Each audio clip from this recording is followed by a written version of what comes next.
होती है, जो मेरी ननद कह देती है वही चीज़ें वो मेरी माताजी करती है, मेरी सास करती हैं। तो उस केस में मुझे क्या करना चाहिए? मैं बहुत ही उस चीज़ को लेकर परेशान। ननद की अभी तक शादी नहीं हुई? जी नहीं महाराज जी, वो भी मेरे सेम एज की ही है। फटाफट उसकी शादी कराओ। वो कर ही नहीं रही है ना महाराज जी, वही तो दिक्कत है। तो वो साधु बनाओ, फिर भेजो वृंदावन। जाओ संन्यास लो, घर में काहे खकल रही हो सबको। मैंने इस चीज़ में मैं कुछ नहीं कह पाती हूँ, क्योंकि मुझे डर लगता है कि अगर मैंने कुछ कहा तो वो मुझे ही चढ़ बैठेगी मुझ पे। नहीं, आप कहना भी मत, लेकिन उनकी जल्दी से जल्दी लड़का बढ़िया देख के शादी ब्याह कराओ, विदा करो। समय से लड़की विदा हो जाए तो बढ़िया है। आप ही उनको कुछ कह दीजिए कि कुछ ऐसा हो जाए, क्योंकि उनको तो काफ़ी फोटोज, मैं तो बात नहीं करती उनसे, लेकिन कट्टी चल रही है।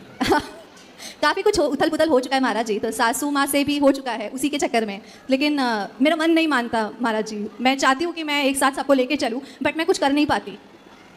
सही है, जब माँ अपनी बेटी के चक्कर में पड़ जाती है ना, तो फिर वो दोनों माँ बेटी दोनों गुरु शिष्य हो जाती हैं। महाराज जी मैं अकेली हो समझा नहीं सकता। यदि माँ बेटी की ट्यूनिंग बन गई तो फिर उन्हें ब्रह्मा नहीं समझा सकते। है ना?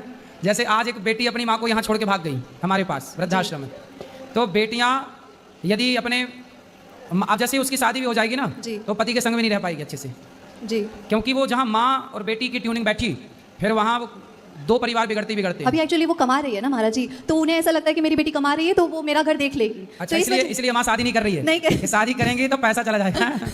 और वो रुकती भी है ना महाराज जी, उनको फोटो दिखाया जाता है, बट वो सारे लड़कों को मना कर देती है। सारे लड़कों को कई फोटोज दिखाए गए हैं मेरे रिश्तेदारों में, लेकिन वो पसंद ही नहीं करती किसी को। अच्छा है, वो लड़के बच ही रहे बेचारी से। भला हो लड़कों का, बच गए। तो उस केस में क्या करना चाहिए महाराज जी? बचने दो लड़कों को, ना मारो ना मरवाओ।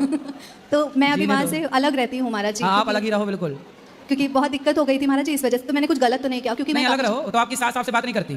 नहीं महाराज जी, यहाँ आने से पहले, वृंदावन से आने से पहले मेरी बेटी एडमिट हो गई थी। हाँ। काफ़ी उसे इन्फेक्शन हो गया था ब्लड में, तो जिस वजह से हमने उसको एडमिट किया था। तो उस समय में वो आई थी, वो उन्होंने जो भी जेवरात चढ़ाए थे शादी के समय, वो सारी चीज़ें उन्होंने मांग ली महाराज जी। अच्छा, मांग के चली गई? हाँ जी। तो आपने दे दिया?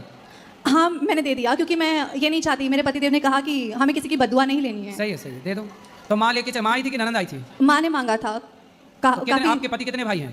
2 भाई हैं महाराज। तो उनके पास एक भाई रहते हैं? माँ के नहीं, हम ही रहते थे महाराज जी उनके साथ। तो दोनों भाई अलग, केवल माँ बेटी रहती हैं? जी, और उनके हस्बैंड मेरे ससुर जी। अच्छा, देखो ये होता है, स्त्रियाँ अपनी बेटी के पक्ष में अपने बेटों से बिगाड़ लेती है। बहुत सारा केस है ये, एक पहला ऐसा नहीं है।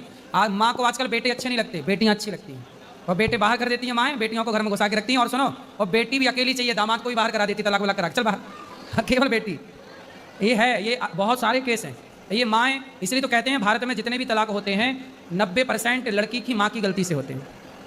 लड़की की जो माँ है वो आजकल मंत्रा का पूरा रोल निभा रही है। बट महाराज जी सब कहते हैं ना कि बहू खराब होती है, बहू खराब होती है। बहू खराब नहीं लेकिन होती। एक समय ऐसा भी आता है कि बहू को भी बोलना पड़ता है महाराज जी। जब तक हम ना बोले तो ऐसा लगता है कि नहीं ये गलत है, गलत है। वही तो, नहीं बोले तो पाकिस्तान चढ़े जा रहा था, बोले तो टुप्पा ही टाप हो गया। बोलना पड़ता है जी। तो ये मैंने गलत तो नहीं किया ना महाराज? आप सही किए जी। राधे राधे।